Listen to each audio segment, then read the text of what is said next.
ብሔራዊ ምርጫ ቦርድ በዚህ ሰዓት መግለጫ ሊሰጥ ነው። እሱን እንከታተልና መልሰን እንገናኛለን።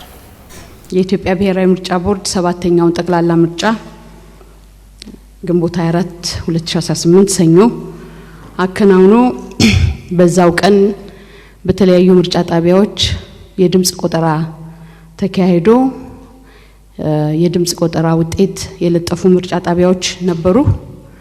ከዛም ደግሞ የድምጽ መስጫ ሂደቱ የተራዘመባቸው ቦታዎች የድምጽ መስጫ ሰዓት ተራዝሞ በሰልፍ ላይ ያሉት ሰዎች ምርጫው እስኪጨርሱ ድረስ የድምጽ መስጫ አሰጣጥ ሂደቱ ሲቀጥል እንደነበረ ባለፈው ትናንትና በነበረው ጋዜጣዊ መግለጫ ቀርቧል። እንግዲህ ከዛ በኋላ በተለይም ሰኞ ዘግይተው የጨረሱ ምርጫ ጣቢያዎች በምርጫ ጣቢያ ደረጃ የቆጠራ ስራ ሲሰሩ የነበሩት በአብዛኛው ትናንትና ነው። ስለዚህ ሁሉም በሚባል ደረጃ ሁሉም ምርጫ ጣቢያዎች የድምጽ ቆጠራ አጠናቀው በምርጫ ጣቢያዎች ውጤት ለጥፈዋል። ውጤት ለጥፈው በዛሬው ቀን የተወሰኑ ምርጫ ጣቢያዎች ምርጫ ክልሎች ላይ ይሄው ከየጣቢያው የተሰበሰበው ድምጽ የተሰጠበት መረጃ ወደ ጣቢያዎች ሄዶ ወደ ምርጫ ክልሎች ሄዶ በምርጫ ክልሎች የማዳመር ስራ እየተሰራ ይገኛል። ሰኞ ቀደም ብለው ጨርሰው ውጤቱን ቆጥረው ሰኞ ዕለት የለጠፉ ማክሰኞ ወደ ምርጫ ክልል የሚወስዱትን ሰነድ ወስደው በምርጫ ክልል ደረጃ ደግሞ የማዳመር ስራ ተሰርቶ የምርጫ ክልል ላይ ያለው የማዳመር ስራ ተጠናቆ ወደ ማዕከል ወደ ማረጋገጫ ማዕከል ለመምጣት ጉዞ የጀመሩ ምርጫ ክልሎች አሉ። እንግዲህ እንደምታውቁት ይሄ ስራ ሰፊ ጥንቃቄን የሚጠይቅ በትክክል ያሉት መረጃዎች በቦርዱ በተዘጋጁ ቅጾች በአግባቡ ተሞልተው ተዘጋጅተው ተስተካክለው መምጣት አለባቸው። ስለዚህ በምርጫ ጣቢያ ደረጃ ድምጽ ከተሰጠ በኋላ በውጤት ማመሳከሪያና ማሳወቂያ በሚባለው ቅጽ ውጤቱ ይሞላል ማለት ነው። እያንዳንዱ እጩ ያገኘው ውጤት በቁጥር ይገለጻል። ይሄ የውጤት ማመሳከሪያና ማሳወቂያ ቅጽ ማመሳከሪያ ነው። ከዛ ደግሞ ማስታወቂያ ነው። ምርጫ ጣቢያ ላይ የሚለጠፍ ይኖራል። ይሄንን የውጤት ማመሳከሪያ እና ማስታወቂያ አንዱን ቅጽ ይዘው ከየምርጫ ጣቢያው ወደ የምርጫ ክልሉ ይመጣሉ ማለት ነው። ምርጫ ክልል ላይ ደግሞ ሲመጡ በዛ ምርጫ ጣቢያ ይህንን ሰነድ ይዞ በሚመጣው ምርጫ ጣቢያ የተሰጡትን ድምጾች ተቆጥረው የተሰጡትንና በነጭ ሳጥን ታሽገው ተቆልፈው ያሉትን ድምጾች በሳጥኑ ይዘው ይመጣሉ።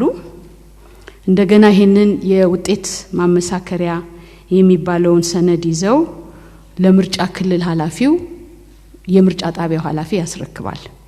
በምርጫ ክልል ያለው ኃላፊ ደግሞ እነኚህን ሰነዶች በአግባብነታቸው አጣርቶ የምርጫ ጣቢያው ኃላፊ ሰነዱ ይዞት የመጣው የምርጫ ጣቢያ ኃላፊ ባለበት ሰነዱን ይከፍታል። እንግዲህ ከምርጫ ክልሉ የመጣችው ማመሳከሪያ ከምርጫ ጣቢያው የመጣችው ማመሳከሪያ ቅጽ መከፈቷ በሚታወቅ ፖስታ ውስጥ ታሽጋ ነው የምትመጣው። ቅጿ አንዷ ቅጽ ትለጠፋለች፣ አንዷ ቅጽ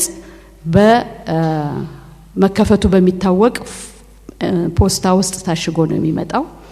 በሌላ በኩል ደግሞ ቅድም እንደገለጽኩት ድምጽ የተሰጠበት የድምጽ መስጫ ወረቀት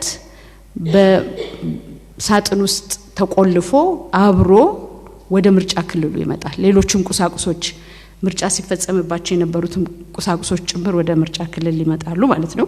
እንግዲህ ምርጫ ክልል ኃላፊው ምርጫ ጣቢያው አስረካቢው ባለበት ይከፍትና ያይና ያችን የውጤት ማመሳከሪያዋ ችግር ከሌለባት ስርዝ ድልዝ ከሌለባት ያንን ፈርሞ ይረከበዋል። ስርዝ ድልዝ ካለው ደግሞ ማብራሪያ ይጠይቀዋል። ለምን ይሄ ሆነ ብሎ ይጠይቀውና አስፈላጊው ማጣሪያት አድርጎ ካጣራ በኋላ ይረከበዋል።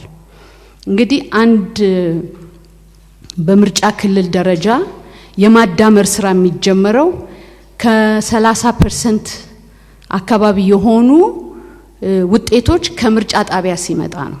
ከ30% የሆነ የምርጫ ጣቢያ ውጤቶች ሲመጡ በምርጫ ክልል የማዳመር ስራ ይጀመራል ማለት ነው።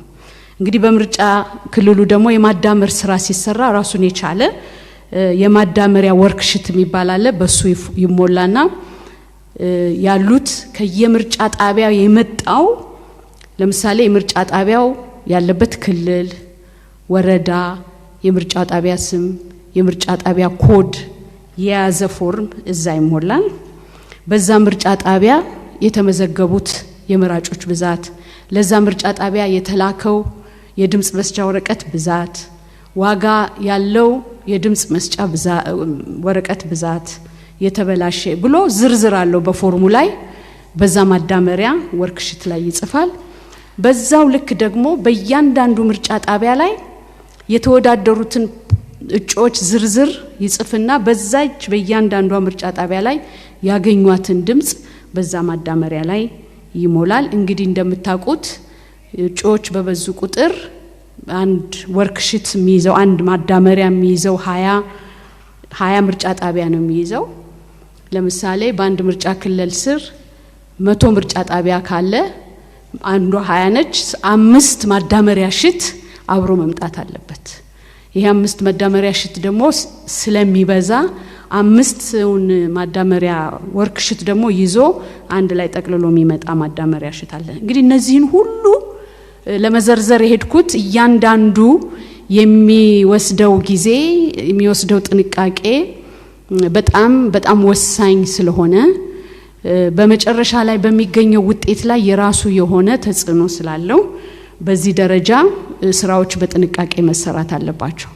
እንግዲህ በምርጫ ክልል ደግሞ ይሄ ስራ ከተጠናቀቀ በኋላ እያንዳንዱ ምርጫ ክልል ደግሞ ወደዚህ ወደ ዋናው ማዕከል ይዞት የሚመጣው ሰነድ ይኖራል። ይሄ የተጠቃለለ ማዳመሪያ ይመጣል። ከምርጫ ጣቢያ የመጣ የውጤት ማሳወቂያና ማመሳከሪያ ቅጽ አብሮ ይመጣል። ወርክሽቶቹ አብሮ በሙሉ ተያይዘው መተው እዚህ ላለው ለማዕከል ተረካቢ ኢንቴከር ይባላል። ሰነዶችን ሁሉ ኢንቴክ ይደረግላቸዋል፣ ይወሰዳል መረጃዎቹ በዝርዝር። እንደዛ ከተደረገ በኋላ ለአረጋጋጮች ይሰጣል። አሁን ባለን አደረጃጀት እንደ ክልሎቹ ስፋት በክልሎቹ እንዳሉት ምርጫ ክልሎች ስፋት የተለያየ ቡድን ያለው 2-3 ሰዎች ያሉበት ቡድን የማጣሪያ እና የውጤት ማረጋገጫ ቲም ተቋቁሞ በዛሬው ዕለት የቲሞቹ አባሎች እንደገና የማስተዋወቂያ ሪፍሬሽ የማድረጊያ ስልጠና ሲሰጣቸው ውሏል። እንግዲህ በዚህ ደረጃ ያጣራሉ። የሚያጣሩት እንግዲህ እነኚህ ሁሉ ከየምርጫ ጣቢያውና ከየምርጫ ክልሉ የመጡት ሰነዶች አንዳቸውን ካንዳቸው አናባ ሰጣቸው ውሏል። እንግዲህ በዚህ ደረጃ ያጣራሉ። የሚያጣሩት እንግዲህ እነኚህ ሁሉ ከየምርጫ ጣቢያውና ከየምርጫ ክልሉ የመጡት ሰነዶች አንዳቸውን ካንዳቸው አናበው በ2 በ3 በ4 መንገድ ቬት ተደርጎ ያለው ውጤት ትክክለኛ የተጻፉት መሆናቸውን አረጋግጠው የመጨረሻ የማረጋገጫ ስራ ይሰራሉ። ከዛ ማረጋገጫው ወደ ዳታ ውስጥ ይገባል። ከዳታ ውስጥ ደግሞ በሱፐርቫይዘሮች ተረጋግጦ ለቦርዱ ለውሳኔ ይቀርባል ማለት ነው። እንግዲህ ዛሬ ያለነው ይሄንን አይነትን ስራ ለመስራት የአረጋጋጮችን ስልጠና ስንሰጣው ውለናል። በየምርጫ ክልሉ የማዳመር ስራ ከየምርጫ ጣቢያዎቹ መተው የማዳመር ስራ ምርጫ ክልሎቻችን እየሰሩ ይገኛሉ። ሰኞ ቆጠራ ጨርሰው ለጥፈው ማክሰኞ የማዳመር ስራ ለማስደረግ ወደ ምርጫ ክልል ያመጡ ደግሞ የማዳመር ስራ በምርጫ ክልል የጨረሱ ደግሞ ወደ ሴንተር ለማምጣት በጉዞ ላይ ናቸው የሚል ስራ ነው ያለነው በዚህ ጊዜ። እንግዲህ ምናልባት በእናንተ በኩል ደግሞ የሚቀርቡ ጥያቄዎች ሊኖሩ ይችላሉ። ስለዚህ ሰፊውን ጊዜ ዛሬ ለእናንተ ነው የምሰጠው።